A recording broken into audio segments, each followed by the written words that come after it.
కావాల్సినటువంటి శనగపిండి, అరటికాయ, సోడా ఉప్పు, మామూలు సాల్ట్ అండి.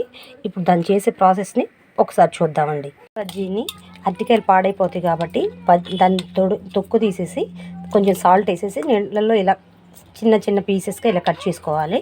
ఇలా కట్ చేసుకున్న వాటిని బజ్జీలుగా ఎలా వేయాలో చూద్దామండి. ఓకే, అందులో కట్ చేస్తూ ఉంటుంది. మిగిలిన పని చేసుకుందాం. మనం తీసుకున్నటువంటి ఈ శనగపిండిని ఈ బౌల్లో ఉన్నటువంటి శనగపిండిని తీసుకోవాలండి. దీంట్లో కొంచెం సోడా ఉప్పు వేసుకోవాలండి. కొంచెం సోడా ఉప్పు వేసుకోవాలి. అలానే మనం తీసుకున్నటువంటి ఈ సాల్ట్ని వేసుకోవాలండి. ఇది కూడా మన క్వాంటిటీకి తగ్గట్టుగా వేసుకోవాలి. ఇప్పుడు వీటిని కలుపుకుంటూ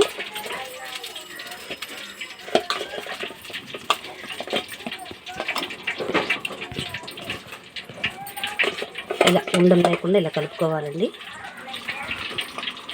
కొంచెం సరిపోదేమని నేను కొంచెం పిండి తీసుకున్నానండి. దానిలో భాగంగానే కొంచెం చూడండి, ఇది బాగా గట్టిగా అనిపిస్తుంది.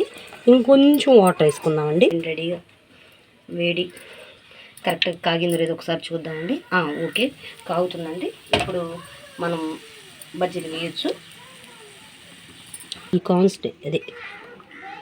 ఈ విధంగా ఉండే విధంగా ఈ కాన్స్టెన్సీలో ఇలా తీసుకోవాలండి. ఇప్పుడు మనం తీసుకున్నటువంటి ఇవి ఉన్నాయి కదండి, అరటికాయలు వేసుకోవాలి. ఇలా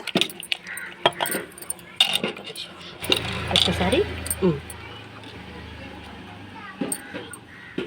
వేడెక్కిందండి నూనె, బజ్జీ వేస్తుంది.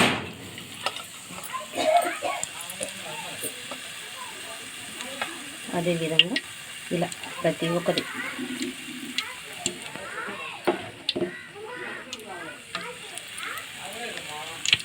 ఒకసారి అక్కడ చేసి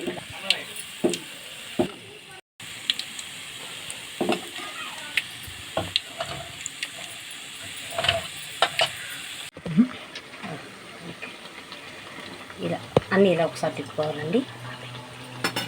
కాసేపు ఉడకనివ్వాలి.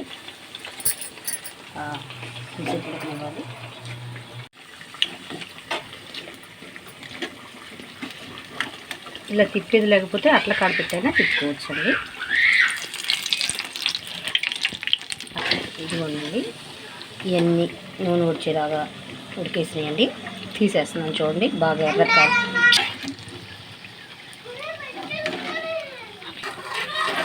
చూసేయండి కరకలాడేటువంటి అరటికాయ బజ్జీలు.